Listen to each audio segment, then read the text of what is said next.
नमस्ते दीदी भैया, देखिए हम लोग के यूट्यूब चैनल पर जा रहा है बहुत प्यारा गीत। आप लोग लाइव शेयर सब्सक्राइब करिएगा, फुल आवाज में देखिएगा। जो ये सरफ और साहिल का जो मुस्कान काट कर बिक दी है, उसी पर के हम लोग गीत लेकर आए हैं। आप लोग देखिएगा, लाइव शेयर सब्सक्राइब करिएगा फुल आवाज में। ऐसा नहीं करना चाहिए, किसी के नहीं उसको रखना है तो लेकर दूसरे को भाग जाना चाहिए, लेकिन किसी को जान नहीं लेना चाहिए, क्योंकि उसका माँ बाप है, उसका बहन है, उसका पूरा परिवार है। कम से कम तो खुश तो रहेगा। तुम चली जाओगी, तुम जाओ, तुम प्यार के नाम पर अकलंक हो। एक औरत करेगी, पूरी दुनिया की बदनामी होगा।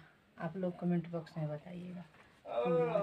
छाती पीटी रोवे बाप महतरिया हो, काहे बबुआ सूतल बा। छाती पीटी रोवे बाप महतरिया हो, काहे बबुआ सूतल बा। छाती पीटी रोवे महतरिया हो, काहे बबुआ छाती पीटी रोवे महतरिया हो, काहे बबुआ सूतल बा। जगाई हम नाही तू ही जागा, केतना जगाई हम नाही तू ही जागा, केतना जगाई हम नाही तू ही जागा,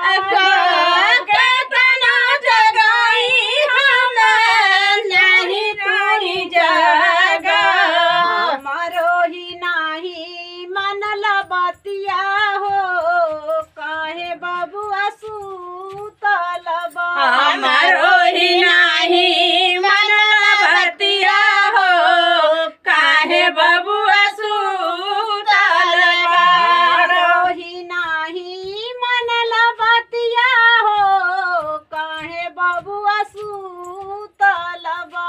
हमारो ही नाही मनला बतिया हो, काहे बबुआ सूतल बा। केतना समझवली हमरो नाही मनल बतिया, केतना समझवली हमरो नाही मनल बतिया। एही से भइला दुर्गतिया हो, काहे बबुआ सूतल बा। एही से भइला काहे बबुआ सूतल बा। एही से भइला दुर्गतिया हो, काहे बबुआ सूतल बा। एही से भइला दुर्गतिया हो, काहे बबुआ सूतल बा। तनो जगवली नाही जागा हो, काहे बबुआ सूतल। तनो जगवली नाही जागा हो, काहे बबुआ सूतल बा।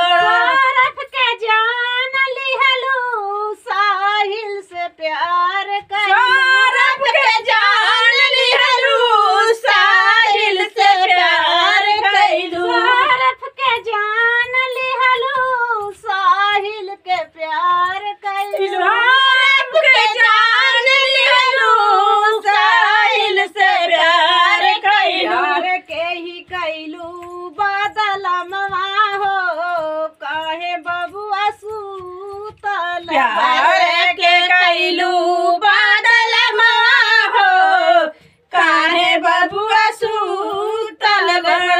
केतनो जगाई नाही जागा हो, काहे बबुआ सूतल बा।